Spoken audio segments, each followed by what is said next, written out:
Good morning बच्चों। आज हम फ्लेमिंगो बुक की third poem keeping quiet start करने जा रहे हैं।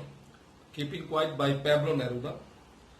इस कविता में नेरूदा ने बात की है, he talks about the necessity of quiet introspection and creating a feeling of mutual understanding among human being.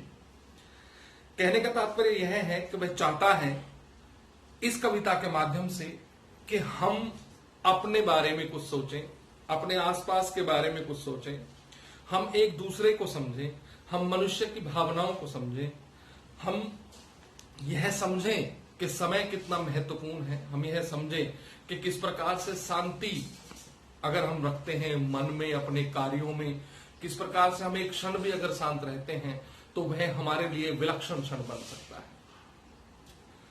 जैसा कि कविता की पंक्तियां आपको समराइज करेंगी।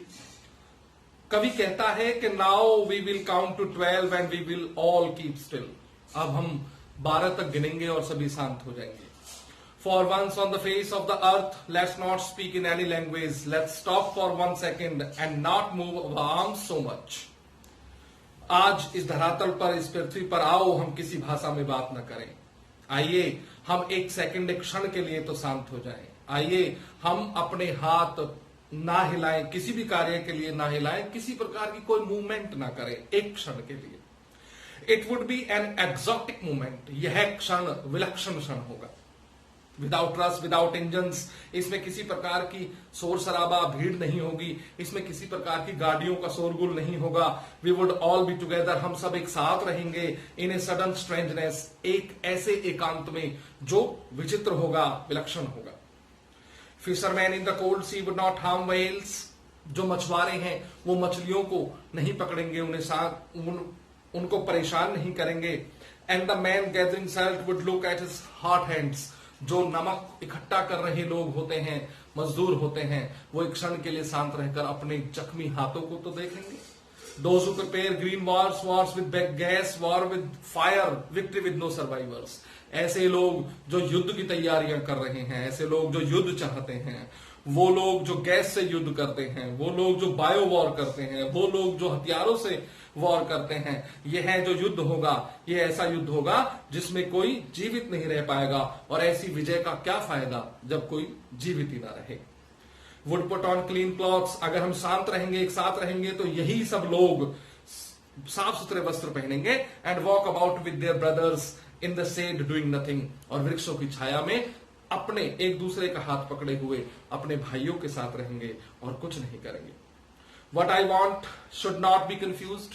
जो मैं चाहता हूं उससे आपको विचलित होने की जरूरत नहीं है, उससे आप कंफ्यूज नहीं हो, क्योंकि विद टोटल इनएक्टिविटी, मैं किसी प्रकार का कंफ्यूजन नहीं चाहता हूं। मैं ये नहीं कह रहा हूं कि बिल्कुल शांत हो जाए, मैं ये नहीं कह रहा हूं कि किसी प्रकार की कोई गतिविधि ना करें।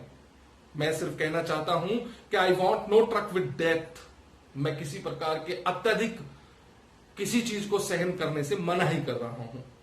If you are not so single minded, अगर हम सिंगल माइंडेड नहीं है, अगर हम अपने ही बारे में नहीं सोचते हैं, about keeping our lives moving, अगर हम नहीं सोचते हैं कि हमें अपने जीवन को भागदौड़ भरा नहीं बनाना है, and for once could do nothing, तो एक बार तो हम सोचे कि हम कुछ ना करें।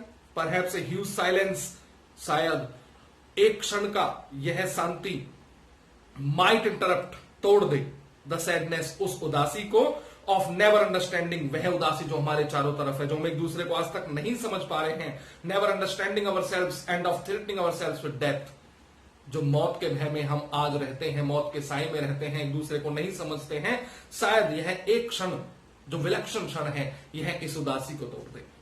Perhaps the earth can teach us, हम पृथ्वी से उदाहरण ले सकते हैं। And when everything seems dead, जब पृथ्वी पर हर चीज शांत नजर आती है, हर चीज मृत नजर आती है, and later proves to be alive, तब आप देखिए कि कुछ समय के बाद वह सभी सजीव हो उठते हैं, जीवंत हो उठते हैं। Now, अब I will count up to 12, मैं 12 तक गिनूंगा, and you keep quiet, और आप सब शांत हो जाएंगे।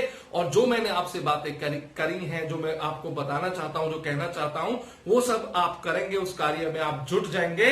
एंड आई विल गो, और मैं चला जाऊंगा। उम्मीद है कि आपने सभी ने इस कविता को समझा होगा, अच्छी तरह से सुना होगा। Thank you.